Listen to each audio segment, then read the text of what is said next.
Assalamualaikum, apa kabar teman-teman semua? Semoga sehat selalu ya. Nah teman-teman, pada video kali ini gue mau sharing pertanyaan yang ada di kolom komentar YouTube nih teman-teman. Ya, nah ini ada pertanyaan gini, kalau perdarahan dari arteri diikat tourniquet lalu dikompres dengan es batu, apakah perdarahan bisa berhenti? Ya, nah ini pertanyaannya bagus juga nih teman-teman ya, bagus banget ya. Jadi sumber perdarahan itu ada tiga ya teman-teman ya. Ada arteri, ada vena, ada kapiler. Kapiler itu pembuluh darah kecil teman-teman. Ya kalau vena itu yang suka teman-teman infus, orang-orang dipasang infus, yaitu vena tuh lewatnya. Kalau arteri dia ini berdenyut teman-teman kenceng. Ya kayak di sini nadi tuh ya di leher ya itu adalah arteri. Arteri ada di mana aja sih? Hampir di seluruh tempat ada arterinya teman-teman. Ya, nah bedanya kan kalau kita ngecek gula darah ya itu kan di kapiler ya. Pas kita tutup juga pas kita dep aja sebentar biasanya akan berhenti. Ya, begitu juga dengan vena. Vena juga bisa berhenti tapi kita ngedepnya super ekstra lama. Nah, sedangkan kalau arteri ini teman-teman ya, setahu gue ya, coba teman-teman nanti kalau yang udah lebih paham silakan komentar di kolom komentar ya. Jadi kalau gue pribadi ya setahu gue selama gue di UGD kalau perdarahan arteri itu biasanya diikat teman-teman. Kayaknya dikompres-kompres doang itu hanya untuk pertolongan pertama. Ya, misalnya di tangan nih kita ikat pakai tourniquet, otomatis dia memang akan ketekan teman-teman. Tapi ketika tourniquetnya dibuka, ya itu resiko pembuluh darahnya juga akan ikut melar lagi teman-teman kebuka. Nah, dikompres menggunakan es batu ini idenya bagus banget teman-teman ya. Ketika dikompres menggunakan yang dingin, otomatis pembuluh darah akan mengincup.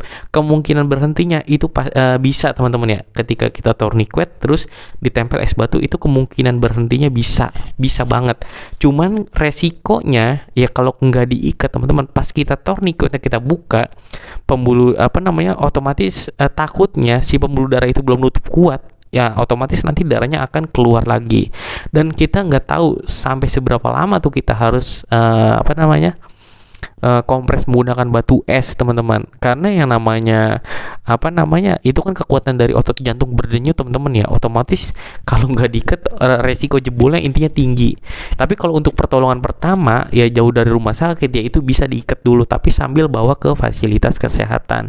Beberapa kali gue pernah dapetin soalnya kalau korban yang bacok, yang dibacok ya di tangannya, terus juga apalagi ya kena gerinda ya, terus jatuh kecelakaan kena kepalanya.